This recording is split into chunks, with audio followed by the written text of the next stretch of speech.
topics that are just very, very difficult to talk about. Sexual abuse, physical abuse, and neglect can tragically destroy a child's life. This is a topic that really is one of those that's very difficult to talk about. So I'm so pleased today to have a special guest here with me, Alison Kelley. But first, I'm Patti Milne, and welcome to People, Places, and Politics. Alison, thank you so much for coming on, and thank you for taking this job back, over a year ago at Liberty House. You're the right person at the right time to be there. And real quickly, to share with the audience, and I know you're going to talk a lot about a lot of things here in our short period of time, but Liberty House is a child abuse assessment center right here in Salem, and it's been providing what I took out of one of the brochures, child-focused, high-quality assessment services to children since 1999. So again, thank you for coming. Let me share a little of Alison's background with you. As I said, she's the right person at the right time to be in this position here where these services are so important. Alison's been at Liberty House since September of 2013. Earlier, just previous to that, from 2008 through August of 2013, I had the pleasure to work with Alison as she was the director of Marion County Community Services Department and also Marion County Children and Families. And then prior to that, Alison was an attorney in private practice for 10 years with a focus on dispute resolution, strategic planning, team building, facilitation of complex public policy issues, and certainly this is one of those. Yeah. Alison holds a BA in history, a minor in political science from Willamette University, and also that's where you got your law degree, and you've gotten some other certification, a certification in dispute resolution, and her resume goes on and on. Alison has also taught strategic planning, public administration, among many, many other courses. She's been a mentor to law students and is an author and a co-author of some publications. Most important, you're a wife, a mom, and a grandma. So, yep. Alison, as I was preparing to talk with you today, there were a couple of statistics that really jumped out of, excuse me, to me in looking through the background information on Liberty House and related issues. 8,500 calls to the child abuse hotline in Marion and Polk counties each year. And of those, over 1,100 are confirmed cases of abuse.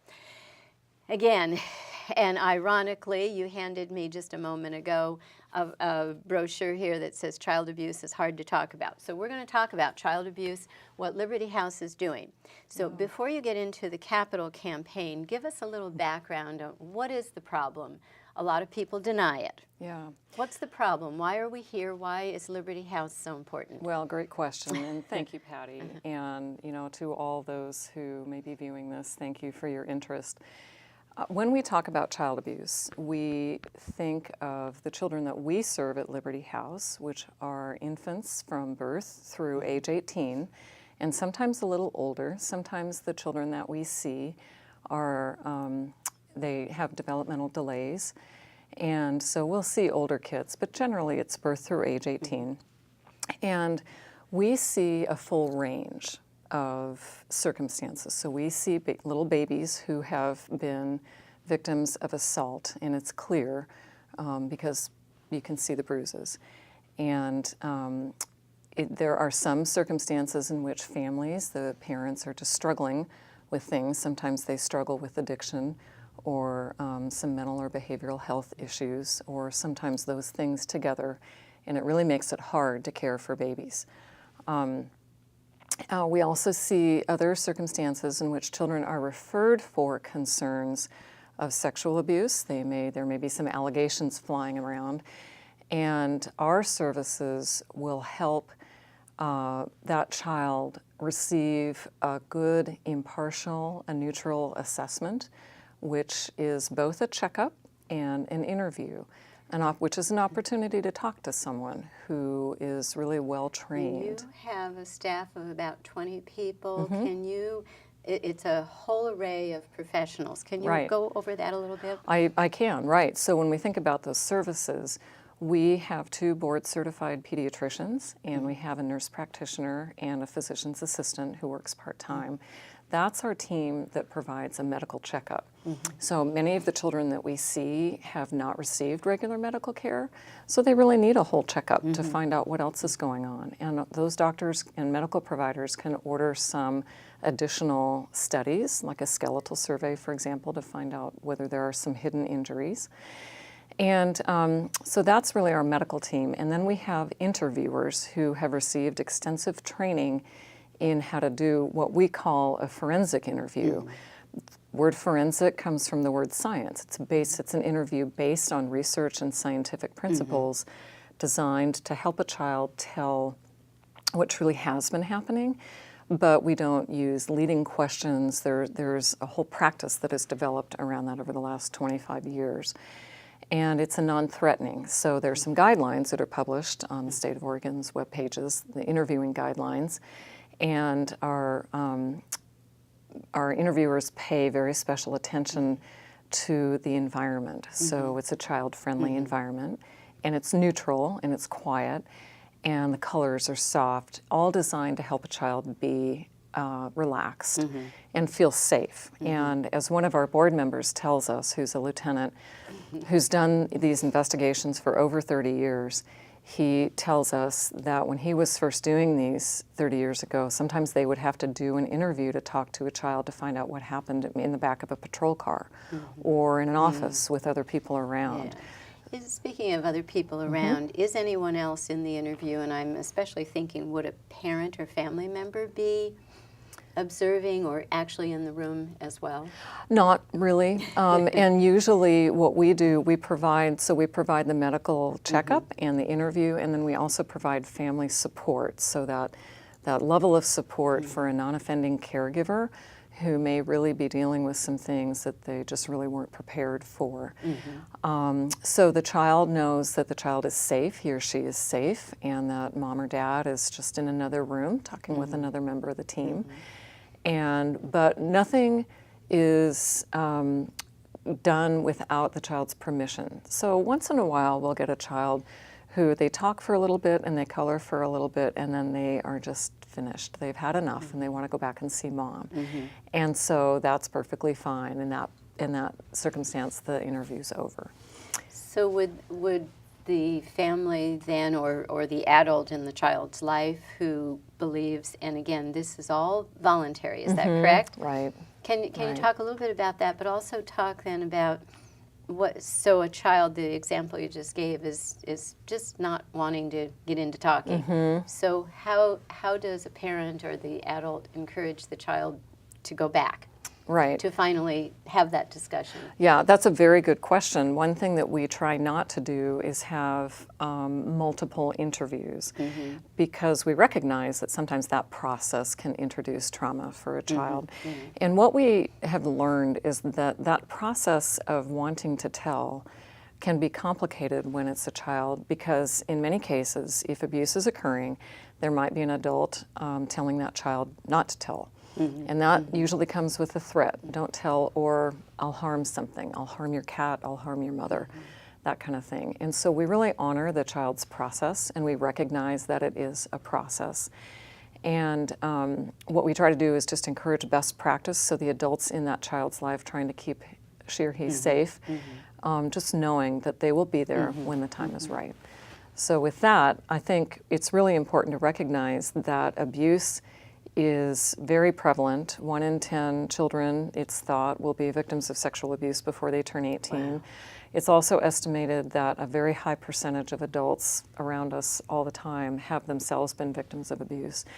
And I have had the privilege of chatting with some survivors who, even though they were able to get some care and therapy, surprisingly began experiencing flashbacks when they reached a certain point in their life. So it really can have very severe long-term effects. So what we want to do is try, you mentioned our capital campaign, what we're trying to do is raise some funds so that we can add on, in one way or another, the follow-up mental health support services, the therapy. And that is a really important way of helping children get to a place where that abuse no longer controls them. How long does a child stay involved? How long are your folks at Liberty House able to stay involved in the child's house? Might be another way of saying Liberty House stay involved in the child's life to help the child work through this. What's an average length of the child being involved in Liberty House? That's a very good question. So right now, when a child is brought to Liberty House for that medical checkup and an interview and then the family support, and they also can spend some time just playing and relaxing with one of our volunteers. That encounter is really just a morning or an afternoon, just a one-time thing. Just and then we'll say to the non-offending parent or caregiver, we'll say, you know, we're glad you came, and we're glad that you want to help your child get some follow-up care, and here are some phone numbers that you might try to get in to see a therapist. And what we really want to do is improve that handoff. We really want to be able to say, we're glad you are doing the right thing and getting help for your child. You know, we think we can get you back in. Let's go down the hall and get you scheduled. And so just to make it easier, because there's so many other things that a parent might be navigating. It's really a one-time interaction. Just the assessment, and that's it. right. So how do Although I should say that we have many children who, after they have seen the doctor and spent some time with the interviewer, they tell us that they feel like their heart is just free. They feel better. We had one little girl just come twirling down the hallway because she was happy. And we do have children say, I want to come back, you know, because in some cases, for the first time, they encountered that care and compassion. And so that's very helpful. So we think that by working with our providing partners in the community, we might be able to develop a model where we can offer more of the follow-up services that children might need. So where might, as people are listening to this and getting a better understanding of what you're providing, the help that's out there in these awful situations, where is a family referred to after they visit Liberty House? Where might you expect they'd be going next to get additional? There are a couple different counseling practices, and I know for a time the local county health departments really were a good source of referral information. And so we're working to identify all those different practices at the time. And I think if anybody were to call, if they were to have questions about that, they could call Liberty House and ask to speak to one of our family support staff members, and they could provide that information. Yeah. And then something else, you are the only facility that does this kind of work. For Marion County, we are the only one that serves Marion County, and we are one of two child abuse centers that serve Polk County. We provide services to Polk County, and so does Juliet's House out of McMinnville. There are 21 in the state of Oregon and over 750 nationwide. So it's an evidence-based best practice model. We're a member of the National Children's Alliance, and we're in the process of seeking accreditation. Good. And so I just have an image in my mind of a young child who came, and I happened to be walking past the office one afternoon, and I saw the body language when that child came, you know, and just really not smiling and closed up, and you could tell something had been going on, just whatever trauma. And then I was in my office later that afternoon, and I heard the voice, and just gleeful, just saying goodbye to our staff. Goodbye, Holly. Goodbye, Zach. Goodbye, Cindy. You know, and they all, you know, goodbye, goodbye. And so it was just that sense. That's what we provide. And if you've ever, you know, been in a situation where you really had something tough going on and you wanted to be able to share that with a friend, you can imagine what kind of relief that is. So how can people get, and before I forget to remind you to do this, how can people get in touch with you? How do they know to call you? What do you want to say to people we're here, this is Liberty House, this is what we can do for you, and here's how to contact us? Yeah, no, that is a great question. So we are a resource for the community. And if ever, and this happens, it happens in all different families, it doesn't matter, it's sort of neutral, it can happen to any family, So if a child were to come home from an overnight or a camp or a sport or whatever and say something that you didn't expect to hear, that was troublesome, the first thing that I would suggest is just try not to respond in a way that discounts that child. So, our instinct as parents, we want our children to feel better. So if you were to tell me something, I would say, oh my gosh, you couldn't possibly mean that. It's not that. Instead, as a parent, I would want to, and I learned to do this as a parent, to say, tell me more about that. But, just enough. You don't really have to be an investigator. That a parent can call Liberty House directly. And that number we can put up on the screen. It's in the phone book. It's 503-540-0288. We do have a website, libertyhousecenter.org, and that's on our materials. I think if people were to Google Liberty House, it should come right up. Any of us are happy to take a call and get people pointed in the right direction. And we really encourage that. Just because a parent may have a question or they may be trying to make sense of what their child might be saying, that doesn't mean they need a full-blown assessment. Our family support staff will be happy to talk to those parents. And we do that, about 250 calls a year they'll field, and none of that is billable. And we just do that because we're a service for the community and we want people to know that there is a resource. So how do you keep these programs alive and funded? What's your funding source? Very good question. And I'm asking this, though, too, because still before we finish here, I want you to talk about the capital campaign and your expansion, which would be different than funding these programs that people can access without worrying, without worrying about what it'll cost. Right. Which might keep otherwise people away. And that's a good point. We don't bill families or children for these services. If they have insurance or if they're on the Oregon Health Plan, then we can bill those, but no family will ever be turned away for lack of insurance. Sometimes we can help people identify if they're eligible for insurance. As far as our budget goes, it's a very expensive model because if a child has been harmed, it really takes some well-trained professionals to put the right kind of services in that child's life.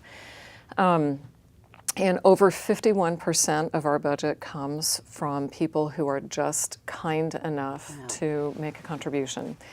And no contribution is too small. We have many people who give $10 a month or $25 a year, up to people who will give us $1,000 to $5,000 to $10,000 a year, and all contributions are important because it's really the relationship that makes the difference. So those kinds of donations are very helpful for keeping the programs running. And then we initiated a conversation with our neighbors who own a building right next door to Liberty House's original building.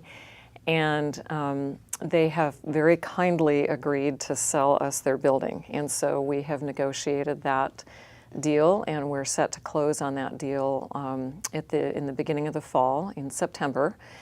And so we're doing fairly well raising the money for that. We have about $400,000 left to raise out of a $1.5 million capital campaign, and we launched that just last August. So that has come together quite well, and we're very, very grateful.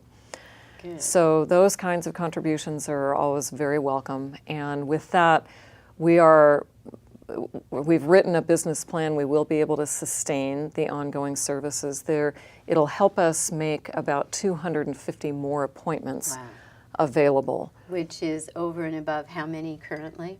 We provide 400 full assessments each year, so this will put us up to about 600, and that's about half overall. It's usually between 1,000 and 1,100 cases in Marion and Polk counties each year that are confirmed. And there are some other cases, children who sort of have already come to the attention of either law enforcement or the Department of Human Services, and they may have some injuries that those professionals just can't tell.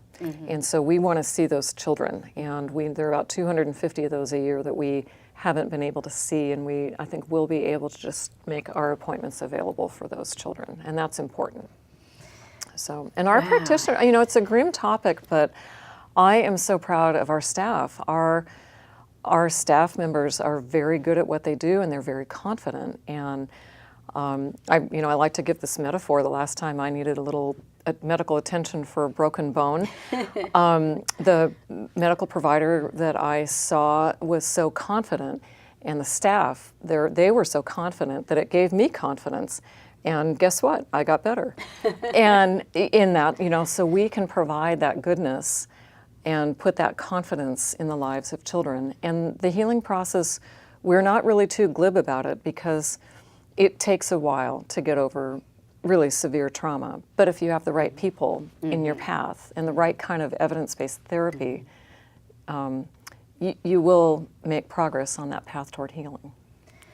One other question that I wanted to be sure to ask, as you do outreach, I understand you reach out to high school students, and you've talked to many, many, but the question I have is why the high school age? Why not middle school? Why not college age kids? Very good question.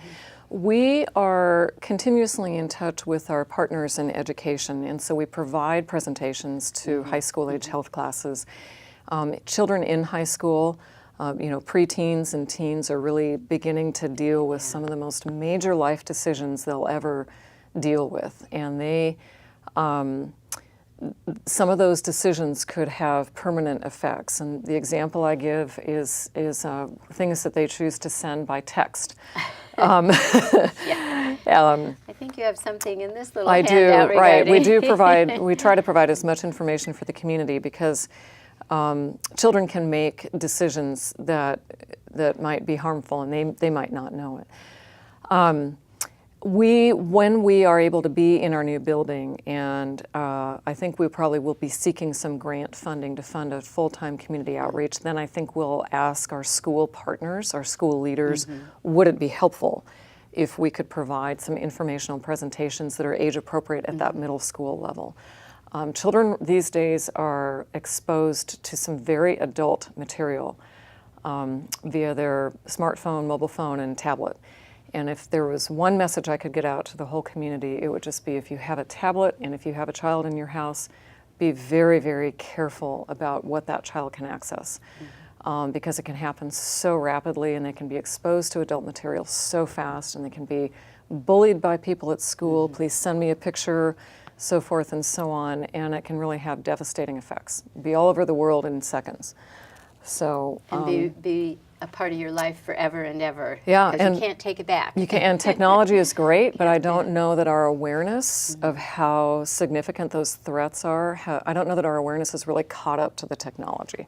So we do, in our most recent issue of the newsletter, which can be acquired online, we do have a little information on that, and you'll expect to hear me bringing that up periodically, because I just feel that everything we can do to help build that relationship and help our children be safe is important. And that reminds me of a story that we were chatting about before we started this evening. There was a young person in the news we heard about recently who had been targeted online by a predator, and something that the detective in that jurisdiction mentioned, that family, that child had a really good relationship with her parents, and they trusted each other. And so that child, when she was solicited and approached to meet this person, felt funny about it, and so she told her parents, and they were able to take the right actions to keep her safe. And the one thing that detective said was it was that relationship. So for parents, and parenting is hard, it's the hardest thing anybody will ever do, but investing that time in building your relationship with your children can pay off dividends if they know they can tell you.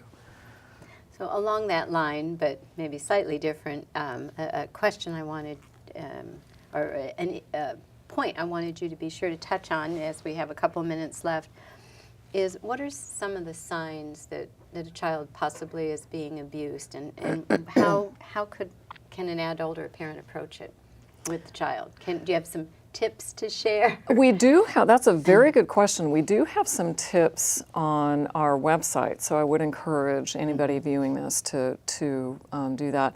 I would say if a parent were to notice anything different, so for example, if you have a relatively outgoing child and you saw a change in that child's demeanor, even if your child made a statement, like I was really lonely, or I don't ever want to go to that person's house again, even if it's a grandparent, just listen to that.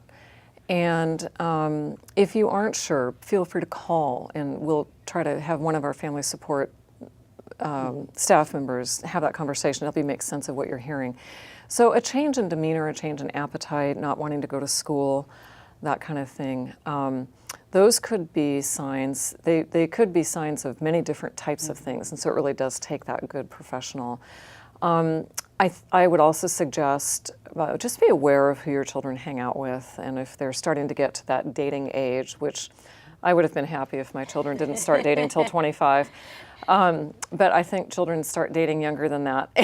And just, invite that into your family relationship so that you can know, and that will help your child make sense of what they're seeing and experiencing. So there can be some warning signs. Yeah. Okay, good. Anything else that you'd like to share with the viewers? Couple of additional points that you think are really important to help parents and adults, or anything else about Liberty House you want to be sure to share? Oh, I just appreciate the opportunity, and I appreciate the question. The thing that's so interesting about Liberty House is that it's always been a project of the community. Back in the late 90s, the district attorney at the time and the DHS partners at the time came together, learned about this model, assessed the community, and decided that this would be good for the community. So I really feel I am the CEO, but I'm really a trustee of a vision. This is the community's vision, and nothing more appropriate, because it really does take all of us working together as parents, grandparents, educators, pastors, coaches, musicians, to really envision the kind of community we want. We want a safe community for our children, online and in real life, and we want to have the resources available, and that's what we are. So anybody facing those concerns, not sure of what they're seeing, parents can self-refer, and then we also do take referrals from medical providers, law enforcement, Department of Human Services. And we have tours.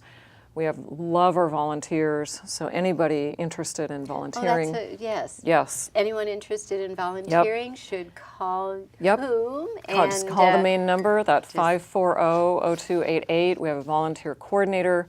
We have all different kinds of volunteer opportunities. We have groups, we do tours, we have scheduled tours, and then we'll schedule a tour for any group of 4 or more. I'm always happy to chat. As you can tell, I can't really stop talking, so I'm just so happy to be able to be part of this solution set for the community. And it's grim, but it's if you have something happen, you want to have the right resources available. I'm very happy and honored to be part of that. So thank you for your leadership. Well, thank you. It's my pleasure to have you visit with me today. And again, this is Alison Kelley, who is the Chief Executive Officer at Liberty House. And please, as she mentioned, go online, learn more about them. And if you have any concerns about a child in your life, now you know where to go and have this discussion. So thank you so much for joining me today. Yeah, appreciate it.